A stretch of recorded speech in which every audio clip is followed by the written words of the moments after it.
to implement restrictions in trade and agriculture up to what is called a de minimis.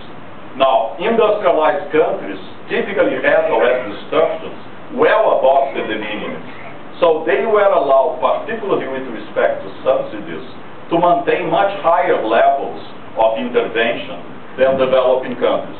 So you could say, well, what India accomplished was basically now to have the right for itself and for all other countries that by 2013 had programs of subsidies for self-sufficiency in the area of food to correct this distortion that came from the agriculture agreement.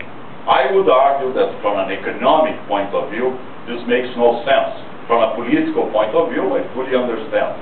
It's not a carte blanche for India, because what happened was an agreement that these measures will not be bound by dispute settlement disciplines until 2017. So there are 4 years for this situation to be decided. So in the next 2 ministerials, this is going to be further negotiated. But it is a step in the direction of more distortions in trade, although, again, as I said, from the point of view of fairness, you may argue that there was no other way to go about it. But from the point of view of the so-called Cairn Group countries like Brazil, Australia, Argentina, countries that are very competitive in terms of agricultural exports and don't have significant subsidies in agriculture, of course this created significant tensions, including at the level of the so-called G20 grouping in the WTO, on which both Brazil and India participate.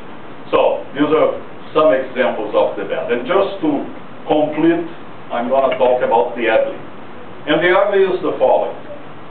Although Bali is a proof of life and gives some traction in terms of the negotiations, the agenda is much broader. And if you ask me, are we going to see a quick resolution in terms of the Doha Development Agenda in the next 2 years?